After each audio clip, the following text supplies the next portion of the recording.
असेतु सिन्धुपर्यन्ताय यस्य भारतभूमिका पितृभूः पुण्यभूमिश्चैव स वै हिंदूरिति स्मृतः।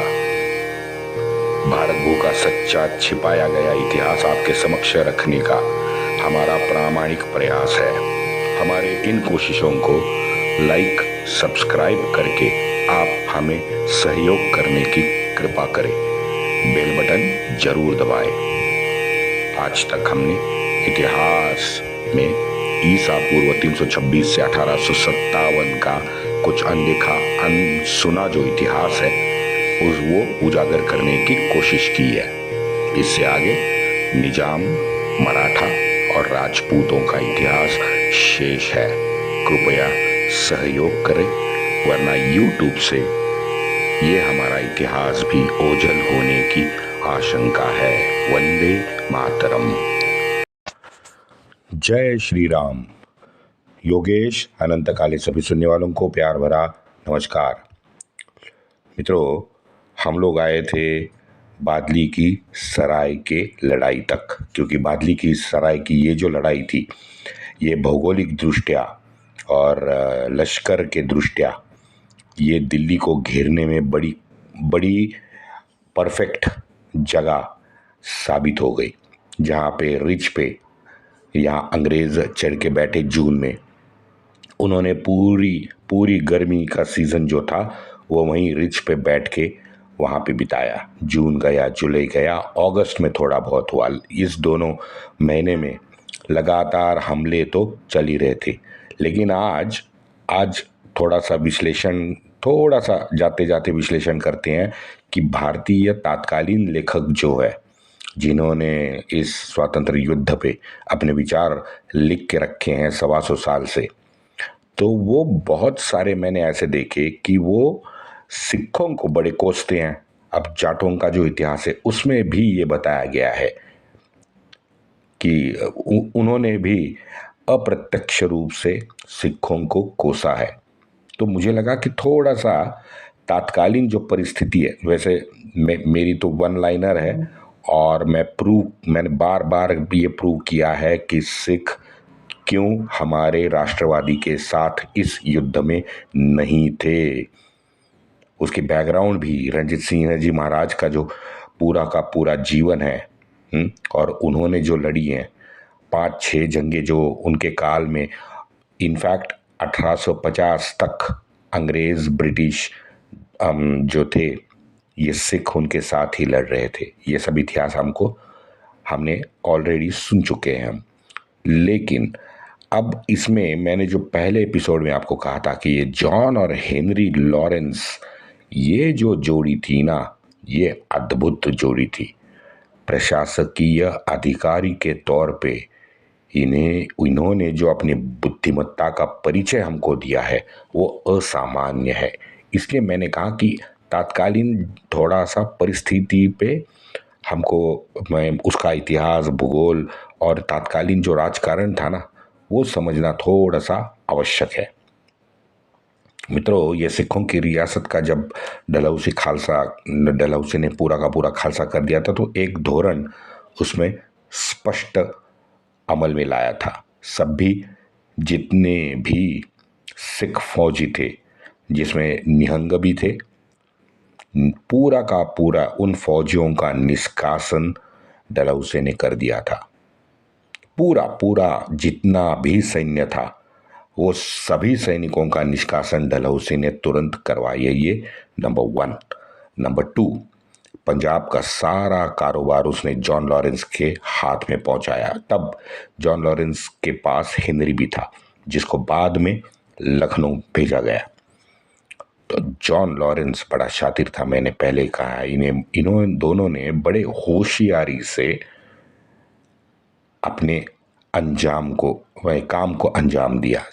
एक इन्होंने क्या किया, सभी प्रांत के जितने भी सिपाही थे ना, उनको ज़्यादा तनख्वाह दे के फिर से ब्रिटिश फौज में शामिल कर लिया। चाल देखो, डलहौसी ने निष्कासित किया, थोड़ी देर कुछ समय के लिए उनको बेकार बनाया, पैसे के लिए मोहताज कर दिया, और फिर जॉन लॉरेंस ने थोड़ी सी ज़्यादा तनख्वाह देने के लालच में उनको फिर से ब्रिटिश फौज में शामिल कर लिया।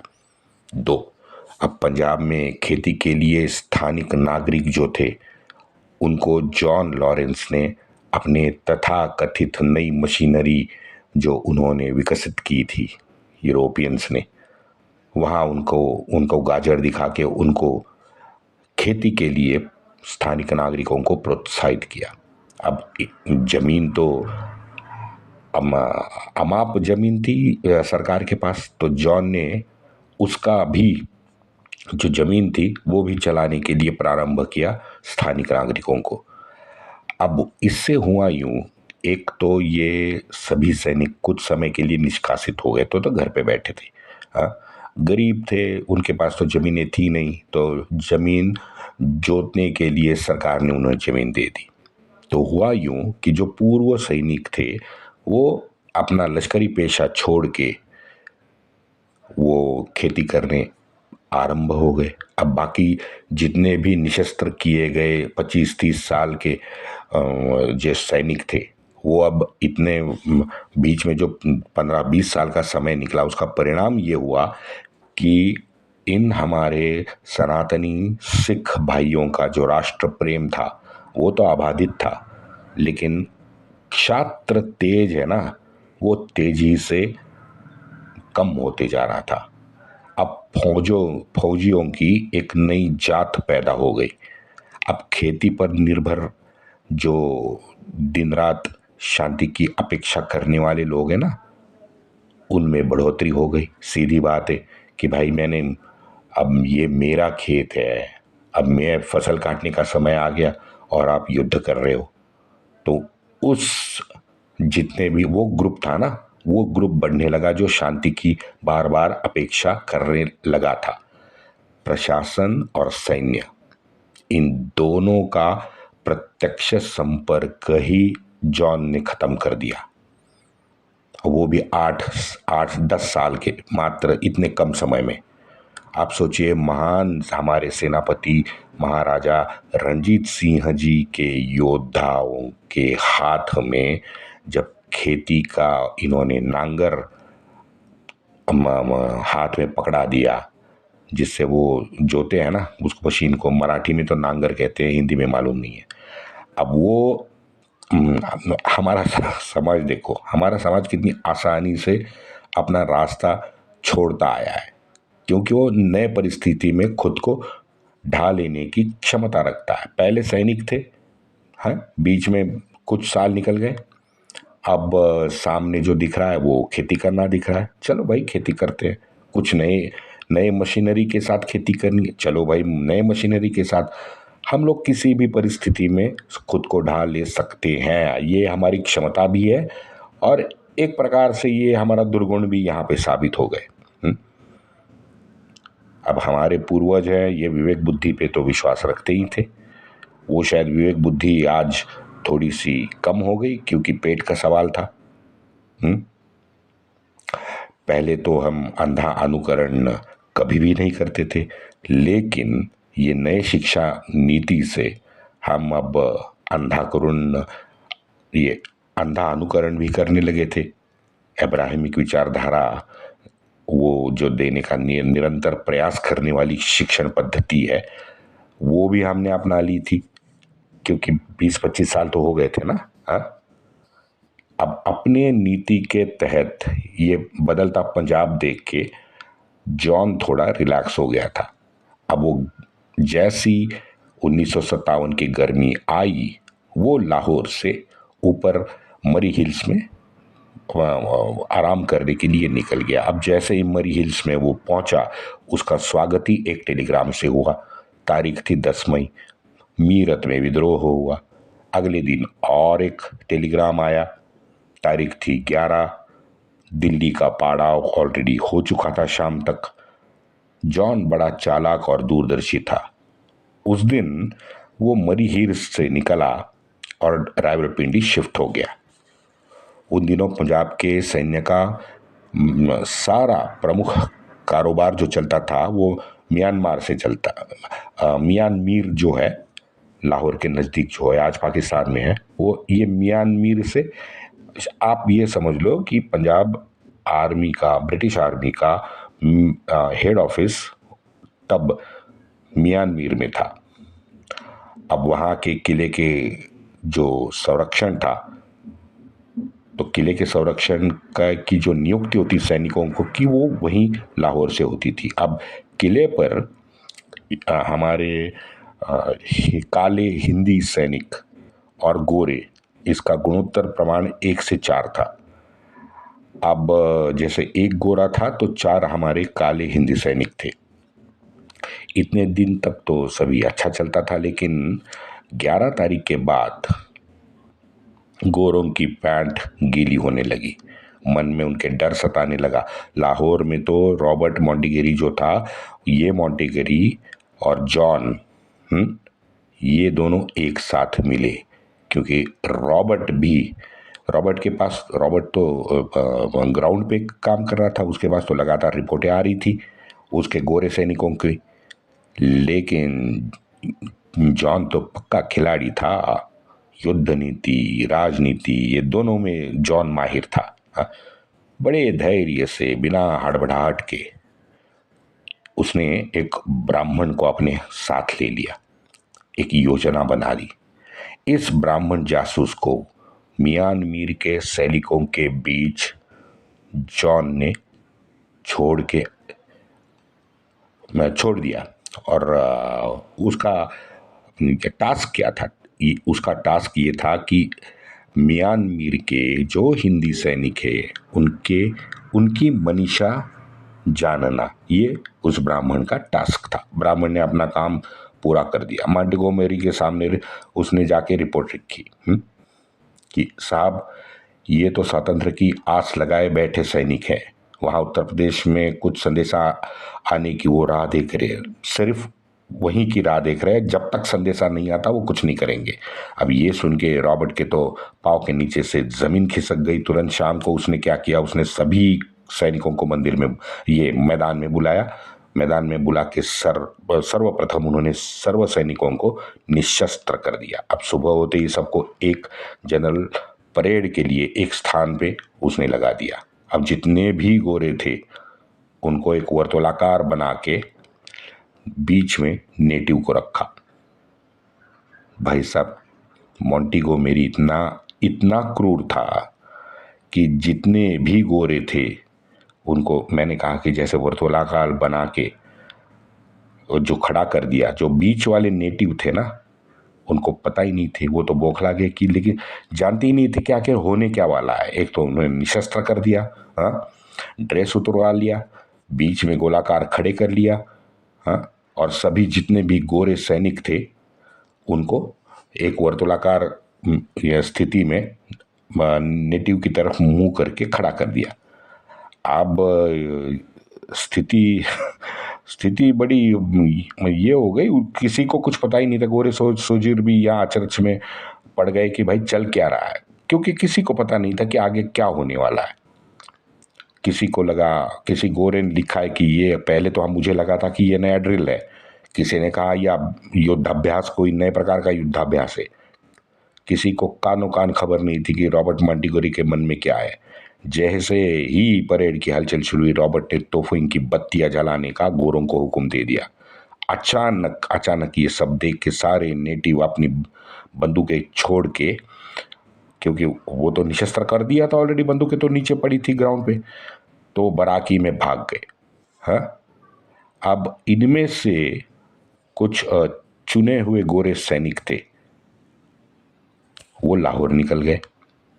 अब वहाँ भी अन्य सैनिकों की मदद लेने के लिए वहाँ से सारी बंदूकें, कपट से आप कह सकते हो, लेकिन वो कपट से सारी बंदूकें गोरों ने वहाँ पे जब्त कर ली। अब पता नहीं, लेकिन मई 13 को अत्यंत खूबसूरती से रॉबर्ट ने सैनिकों के सारे मंसूबों पर पानी फेर दिया। एक तो म्यांमार में हेड ऑफिस में सबको इकट्ठा करके निशस्त्र कर दिया। वहाँ पे अपने गोरे सैनिक फिर अचानक लाहौर भेजे, वहां पे उन लोगों को निशस्त्र कर दिया। तो पूरा का पूरा जो डिवीजन था ना, पूरा डिवीजन उसने निशस्त्र कर दिया था। तो इस तरह से सैनिकों के लाहौर के किले पे और हेड ऑफिस में जो दोनों तरफ सैनिक थे, वो उनके मंसूबों पर पानी फिर गया। तुरंत डिवीजन तथा ये फॉलोड बाय एक्शंस कहते हैं ना, ये मोंटेगोमेरी का बहुत उस टाइम सही बैठा कि जैसे म्यांमार में किया, तुरंत बिना समय गवाए तुरंत नीचे गया लाहौर में, और लाहौर में भी उसने यही किया। आज भी इस मोंटेगोमेरी की जो एक्शन है, उसके चर्चे आज भी हमारे सभी जितने भी बुद्धिजीवी है वो आज भी करते हैं। अगर सोचो जॉन और रॉबर्ट ने वहां पे ढिलाई दिखाई होती तो पंजाब के म्यांमार के सबसे बड़े सैनिकी अड्डे पर हमारे राष्ट्रवीरों का कब्जा होता, और अंग्रेजों का तब क्या हाल होता। पता नहीं कितनी उनकी कब्रें बनानी पड़ती, कितना नुकसान उनको ब्रिटिशों को सहन करना पड़ता। लेकिन रॉबर्ट मोंटेगोरी, मैं तो क्रूरी कहूंगा, क्योंकि मैं तो उसका विरोधक हूं भाई, मैं उसको अच्छा, लेकिन उसकी जो रणनीति थी, उसने अंग्रेजों के सबसे महत्वपूर्ण सैनिकी प्रमुख ठिकाने को बचा लिया। बाद में पता चला कि पंजाब में पेशावर है, अमृतसर है, पेलाहूर है, जलंधर है, इस सभी स्थानों पर जो स्थिति पलटी है, वो स्थिति पलटने का, मियान मीर का धमाका सुनने की जो टकटकी लगाए वहां बैठे थे ना, इन चारों पांचों शहरों में, हाँ, उनकी वहां पे घोर निराशा हो गई। पंजाब का एक और महत्वपूर्ण थाना था गोविंदगढ़। गोविंदगढ़ पता है ना आपको? नहीं, चलो याद दिलाता हूं। अब एक वाक्य में आप बोल रहा हूं कि बाबा हमारे पराक्रमी बाबा बंदा बैरागी जब गोविंदगढ़ में थे, वहां से निकले और क्या क्या हुआ, गोविंदगढ़ से नीचे आके मार काट कैसे हुई, याद आया कुछ? वही गोविंदगढ़ अमृतसर से सबसे नजदीक, सामयिक दृष्टि से ये भी लाहौर किले से ज्यादा महत्व रखने वाला केंद्र था। इसलिए हमारे बाबा बंदा बैरागी जब निकले तो गोविंदगढ़ पहुंचे थे। लेकिन एक खबर से अमृतसर और गोविंदगढ़ की जो हवाएं हैं वो तेज हो गई। खबर थी म्यांमार में निशस्त्र किए गए सैनिक अमृतसर आ रहे हैं। अमृतसर के रक्षण के लिए जाटों और सिखों से मदद मांगी गई, जो उन्होंने दी। इस तरह से लाहौर, अमृतसर, गोविंदगढ़ अंग्रेजों ने सुरक्षित कर लिया। वैसे जाते जाते बता दो कि ये जो गोविंदगढ़ का किस्सा है ना, यहाँ पे भी 16 गोरे एक अज्ञात हमलावरों ने वहां पे मारे हैं। अब किसने मारे को किसी को नहीं पता, लेकिन आज भी उनकी कब्रें हम देख सकते हैं। और अगर बाबा बंदा बैरागी के डिटेल आपको सुनने में आनंद आता होगा तो आप मेरे कृपया आखिरी कितने आक्रांताओं के आखिरी 17 एपिसोड है, वो हमारे महाराज पराक्रमी बाबा बंदा बैरागी पे है। वो आप जरूर सुनने की थोड़ा सा कष्ट उठाएगा, आपको पता चलेगा कि पराक्रम और वीरता ये हमारे डीएनए में है, क्योंकि इसके पीछे है हमारा राष्ट्र प्रेम। देखते हैं आगे। वंदे मातरम।